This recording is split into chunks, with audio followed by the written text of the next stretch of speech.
ரங்கநாயகி சூப்பராக ரெடி ஆகி வராங்க. எங்கே போகிறீங்க அப்படின்னு சொல்லிட்டு கேட்குறாங்க. நான் எங்கே போனால் உனக்கு என்ன அப்படின்னு சொல்லிட்டு ரங்கநாயகி கேட்குறாங்க. இல்லை ஏதோ ஒரு அங்காளம்மனுக்கு கோயிலுக்கு போகிற மாதிரி தான் இருக்குது. ஆமாம் தெரியுது இல்லை, அப்புறம் நீ எதுக்கு கேட்குற? இல்லை நானும் உங்கள் கூட வரட்டுமா அப்படின்னு சொல்லிட்டு கஜா கேட்குறாங்க. நீயா? நீலாம் வரவே வேண்டாம், நான் மட்டும் தனியாக போய் என் மருமகளை பார்த்துக்கிறேன் அப்படின்னு சொல்லிட்டு ரங்கநாயகி சொல்கிறாங்க.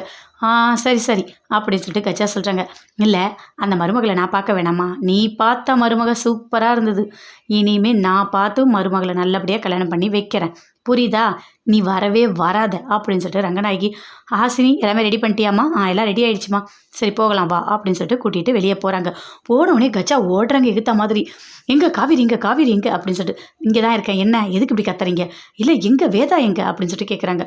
அவளா இன்னைக்கு லீவ் இல்லை, கொஞ்சம் நேரம் தூங்கட்டும், அப்புறமா நான் எழுப்புறேன் அப்படின்னு சொல்லிட்டு காவேரி சொல்கிறாங்க. அதை கேட்டோடனே கஜாவுக்கு பயங்கரமாக கோவம் வருது. அப்புறம் எழுப்புறியா?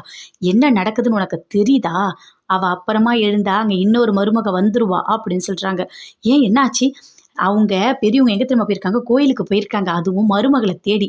இந்நேரம் ரெட் கலர் சாரீ கட்டி ரெடியாக இருக்கணும் அப்படின்னு சொல்கிறாங்க. ஐயோ ஆமாம் இல்லை, சரி வாங்க வாங்க போய் எழுப்பலாம் அப்படின்னு சொல்லிட்டு போகிறாங்க. அப்படியே தொட்டு எழுப்புறாங்க. அம்மா எழுந்துருமா வேதா எழுந்துருமான்னு. ஆமாம் அப்படியே தாலாட்டு பாடு, என்ன டைம் ஆகுதுன்ற அப்படி பொறுமையாக பாசமாக காமிச்சிட்டு இருக்க அப்படின்னு சொல்லிட்டு கச்சா கத்துறாங்க. எழுப்பு சீக்கிரம் அப்படின்னு சொல்லிட்டு. எழுந்துரு வேதா எழுந்துரு அப்படின்னு சொல்லிட்டு அப்படியே எழுப்புறாங்க. என்ன எழுந்த கூட எழுந்துக்கவே இல்லை அப்படின்னு சொல்லிட்டு அப்படியே வச்சுட்டு எடுத்து பார்க்குறாங்க. வெறும் தலைகாணி இருக்குது. ஐயோ எங்கே வேதாவை காணும் அப்படின்னு சொல்லிட்டு எல்லாருமே ஷாக் ஆகுறாங்க. ஐயோ எனக்கும் தெரியலையே அப்படின்னு சொல்லிட்டு அதுக்குள்ளே ஃபோன் பண்ணுறாங்க. அப்பா நான் கிளினிக் வந்திருக்கேன்னு வீட்டில் யாருக்கிட்டையும் சொல்லிடாதப்பா அப்படின்னு சொல்கிறாங்க வேதா. நல்லா தெரிஞ்சிடுச்சு, நீ எதுக்கு இப்போ கிளினிக் போனேன்? இல்லைம்மா ஒரு எமர்ஜென்சி, அதனால தான் நான் வந்தேன் அப்படின்னு வேதா சொல்கிறாங்க. ஃபோனை ஸ்பீக்கரில் போடு. அங்கே என்ன பண்ணிக்கிட்டு இருக்கேன்? உன்னோட பெரிய அத்தை எங்கே போயிருக்காங்க தெரியுமா? பொண்ணு பார்க்கறதுக்காக அங்காளம்மன் கோயில் போயிருக்காங்க, அதுவும் இன்னைக்கு தான். இன்னும் நீ இங்கே இல்லை, என்ன பண்ண போகிற அப்படின்னு சொல்கிறாங்க. கிளம்பு சீக்கிரம் கிளம்பு, உடனே போ. சரி என்ன ட்ரெஸ் போட்டிருக்க அப்படின்னு சொல்லிட்டு கேட்குறாங்க. நானா சுடிதார், என்ன சுடிதாரில் பார்த்தா ரொம்ப பிடிக்கும் அப்படின்னு வேதா சொல்கிறாங்க. ஐயோ சுடிதார் இல்லை, ரெட் கலர் சாரீ கட்டிக்கிட்டு போ. என்கிட்ட எது சாரீ? இப்போ நான் எங்கே போய் தேடுவேன் அப்படின்னு சொல்லிட்டு வேதா சொல்கிறாங்க.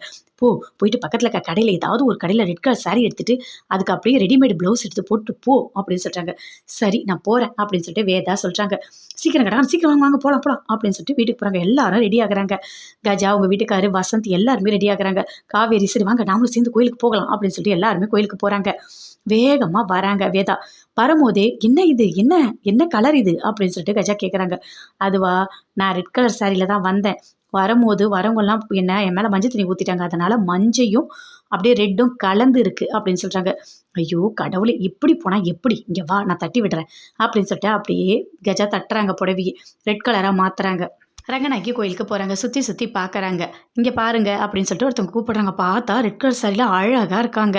இங்கே எனக்கு ஒரு 100 விளக்கு ஏற்றணும், எனக்கு ஹெல்ப் பண்ணுறீங்களா அப்படின்னு சொல்லிட்டு கேட்குறாங்க. ஓ அப்படியாம்மா, சரி சரி நான் வந்து உனக்கு ஹெல்ப் பண்ணுறேன் அப்படின்னு ரங்கநாயகி அப்படியே அந்த பொண்ணை பார்த்தோன்னே பயங்கரமாக சந்தோஷப்படுறாங்க. இதையெல்லாம் கஜா பார்க்குறாங்க. ஐயோ நீ போக வேண்டிய இடத்துல இன்னொருத்தி போயிட்டாலே இப்போ என்ன பண்ணுறது அப்படின்னு சொல்லிட்டு பயங்கரமாக ஃபீல் பண்ணுறாங்க.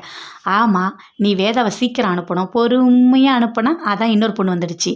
ரெட் கலர் சாரின்னு சொன்னானே, அவன் வேறு ஏதாவது ஒரு கலர் சாரியை சொல்லியிருக்கலாம்ல. பாரு இன்னொரு பொண்ணு வந்துடுச்சு, அவங்கள மருமகளாகவே நினைக்க ஆரம்பிச்சிட்டாங்க, என்ன பண்ணுறதுன்னு தெரியலையே அப்படின்னு சொல்லிட்டு பயங்கரமாக டென்ஷனாக இருக்காங்க கஜா. ரங்கநாயகி அந்த பொண்ணுக்கிட்ட பேசுகிறாங்க. நீ எதுக்குமா வந்து விளக்கு போடுற? அதுவா, எனக்கு கல்யாணம் சீக்கிரமாக அமைய மாட்டேது, அதனால தான் நான் விளக்கு போடுறேன் அப்படின்னு சொல்கிறாங்க. ஓ அப்படியா, சரிம்மா சரி அப்படின்னு சொல்லிட்டு அப்படியே பேசிக்கிட்டே இருக்காங்க. ஓ இந்த பொண்ணு நல்ல பொண்ணு தான் இருக்கும் போல், எப்படியாவது விக்ரமுக்கு கல்யாணம் பண்ணி வச்சிடணும் அப்படின்னு சொல்லிட்டு ரங்கநாயகி கேட்குறாங்க.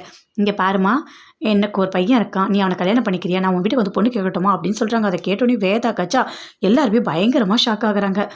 சரி நீங்கள் வந்து கேளுங்க அப்படின்னு சொல்கிறாங்க. ஐயோ எல்லாமே முடிஞ்சு போச்சு, என்ன பண்ணுறதுன்னு தெரியலையே அப்படின்னு சொல்லிட்டு டென்ஷனாக வீட்டுக்கு போகிறாங்க. அப்போ காவேரி கேட்குறாங்க, என்ன எல்லாம் ஓகே ஆகிடுச்சா அப்படின்னு சொல்லிட்டு. அதை ஏன் காவேரி கேட்குற? அங்கே வேற ஒரு பொண்ணு ரெட் கலர் சாரி கட்டிட்டு வந்திருக்கு, அவங்கள தான் மருமகளாக நினச்சிட்டாங்க, இப்போ என்ன பண்ணுறதுன்னு தெரியல, நாங்கள் போனது ஒன்றையுமே வேலைக்கு ஆகலை அப்படின்னு சொல்கிறாங்க. அதை கேட்டோடனே காவேரிக்கு பயங்கரமாக கோவம் வருது. எல்லாம் உன்னோட வேலை தான், நீ பண்ண வேலை தான், உன்னால தான் இப்படிலாம் ஆகிருக்கு பாத்தியா, இப்போ என்ன எதுக்கு திட்டுற? அம்மா தயவு செய்து 2 பேருமே சண்டை போடாதீங்க, இதுதான் நடக்கணும் இருக்குது, நடக்குது, விட்டுருங்க, அமைதியாக இருங்க அப்படின்னு வேதா சொல்கிறாங்க.